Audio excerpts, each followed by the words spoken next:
Hey guys, Mars Thinking here, bringing you another Dragon Ball Z Dokkan battle video. And so the Trunks banner is going to be releasing on Monday night in the US, Tuesday morning in the UK for me. And as always, I always do a video going into a little bit more depth about the banner, whether I think you should summon, features of the banner, what we think could change, all that kind of stuff.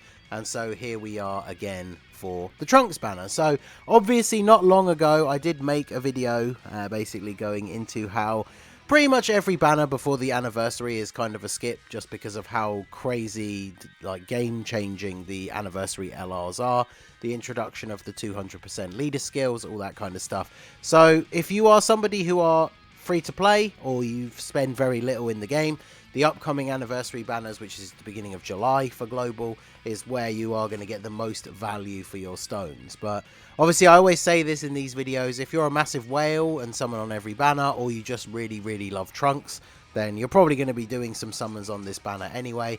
The advice in the video is more for people who, like I say, are either free to play or don't spend as much and need to decide. So obviously for global, lately we've been getting ticket packs for pretty much every banner, and I feel like this is becoming a regular thing. I don't know how many times in a row it has to happen before we can just say, okay, yeah, we just get ticket packs for every banner now. But I feel like we're potentially in that period already for global, so that's obviously really good for people who spend money, because the ticket packs are, you know, a chance to potentially pull the new unit without having to actually spend any stones, and then you can still buy a couple of the sale packs and keep those stones saved up for the future.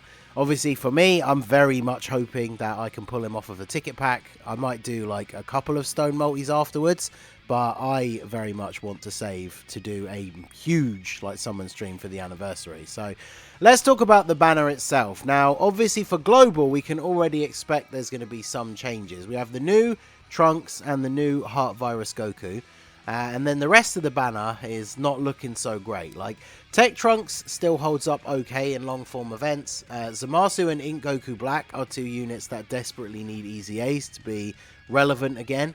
And then we got Physical Goten and Trunks. They're obviously pretty good. They're underrated, I feel, overall. And then we have AGL Kid Gohan, who's probably going to change, considering he was put onto the global version of the Androids banner instead of Super Vegeta. So let's talk about the two new units. So the new Trunks, Fate-Changing Messenger Trunks Teen. He leads a new category, Entrusted Will or Android/Cell Saga. 3 key, HP 130, attack and defense 170. There's always the problem with global and having that a little bit of foresight. Like, leader skills like this just are not impressive when you think about the anniversary. Like, you probably by now, unless you're a newer player, have some kind of Android/Cell Saga leader. And Entrusted Will is not the greatest category. It's an alright mix of some characters, but it's nothing like game breaking. Obviously it doesn't have its own like Super Battle Road stage or any missions or anything like that for like the Goku event. So technically there's no actual like need to run an Entrusted Will team. So one of the things I talked about in that video about skipping all the banners before the anniversary, if you really want to try out this Trunks in the game, because you like Trunks, you think the unit is cool, but you don't necessarily want to do a bunch of summons for him, you can just run an Android/Cell Saga team and then bring him as a friend, right? So leader skill is decent for what it is. His super attack, he raises defense in one turn, does immense damage to the enemy, and then he gets attack and defense 100%, an additional attack and defense 100% when attacking, great chance of launching up to 2 attacks, launches another additional attack that has a great chance of becoming a super every time the character attacks 3 times in battle, up to once within the turn. So this can, basically, if you get the full RNG, you can get the 2 additional attacks from his passive, which are 2 normal attacks. Then he gets another additional, and then you could get the additional from his hidden potential. So you could attack 5 times in one turn if you get the God RNG with this guy. And then he has his transformation. He transforms, he stuns a single targeted enemy and seals that enemy's super attack.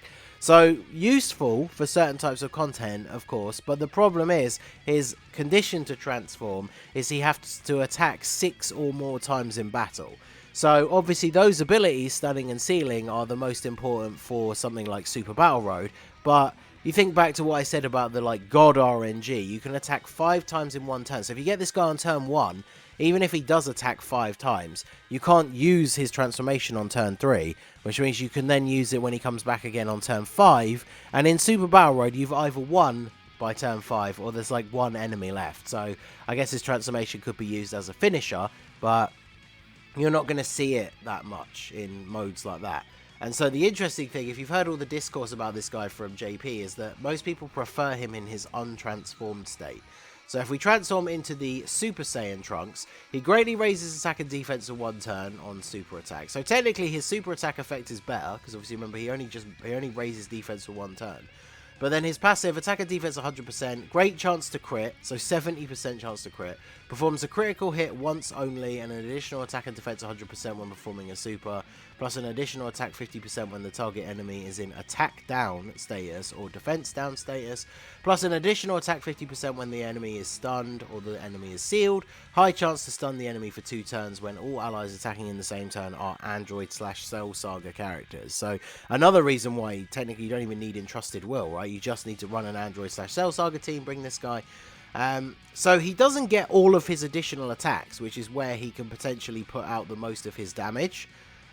He's going to get a lot of buffs, especially if the enemy does have these various debuffs. He's got that chance to crit, but you're basically trading in like one slightly bigger attack for the potential of doing like 4 or 5 attacks in one turn.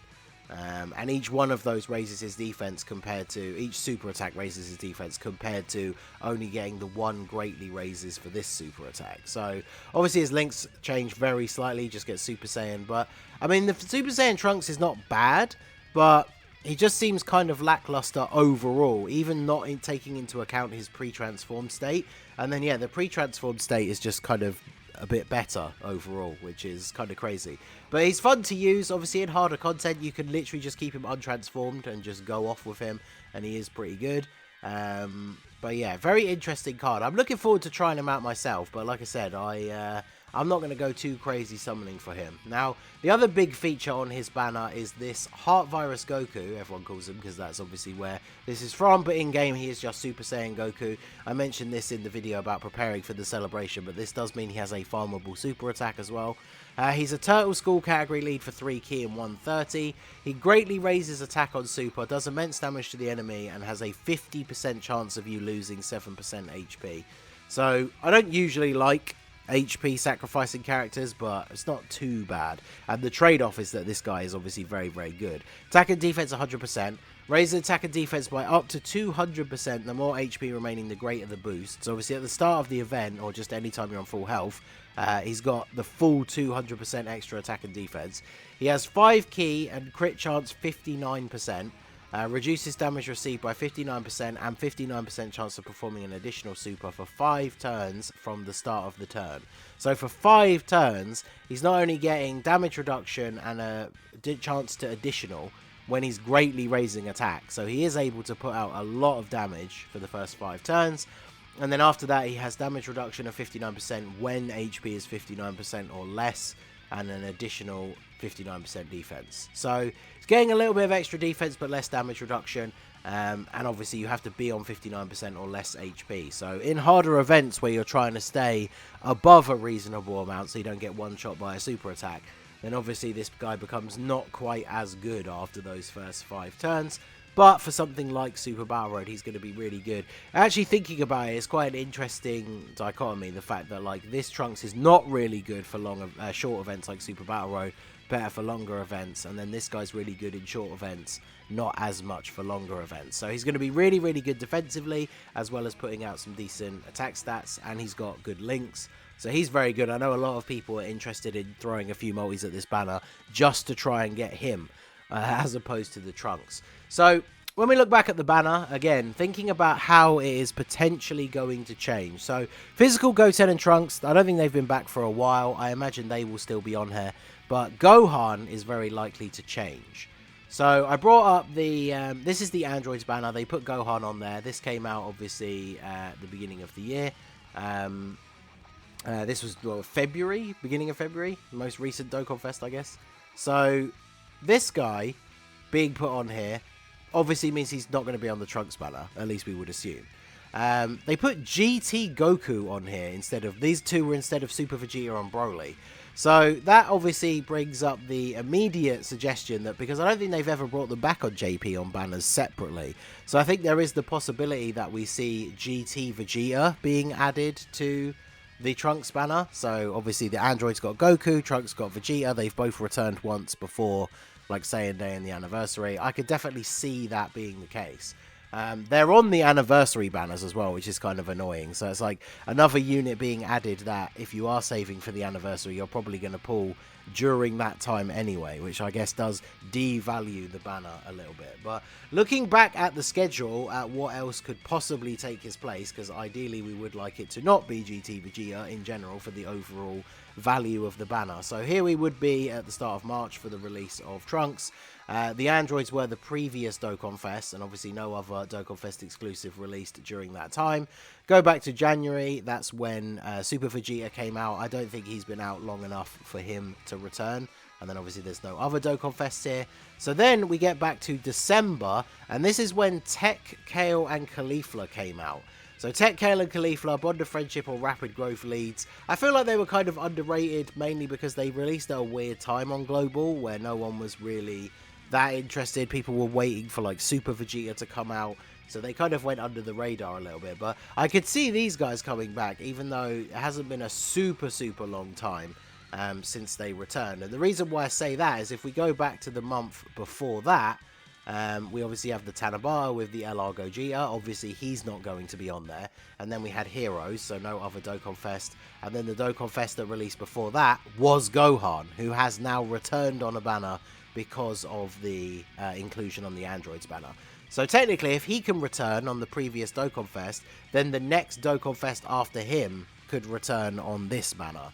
So potentially, this Kid Gohan on here is going to be replaced by Tech, Kale, and Caulifla, or it's going to be GT Vegeta, which neither of them add a huge amount of value. I mean, Tech, Kale, and Caulifla returning for the first time is obviously good for some people if you didn't get her, if you want to try and get dupes or you want to get her with red coins.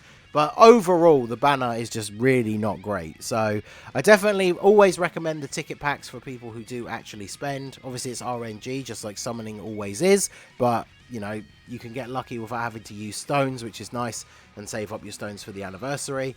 Obviously, if you're a massive fan of Trunks, you're probably going to want to summon anyway. Maybe give it like a multi or two and see if you do get lucky. But I think in general, especially with Saiyan Day coming up in like just over 2 weeks, basically closer to 3 weeks, I guess, the day this comes out, we still have no idea what the Saiyan Day release is going to be. And it could be something ridiculously good. It could be the first 200% leader skill character for Global, because obviously Global often releases stuff that debuted during the anniversary slightly early. This has happened in the past with like transformations and active skills.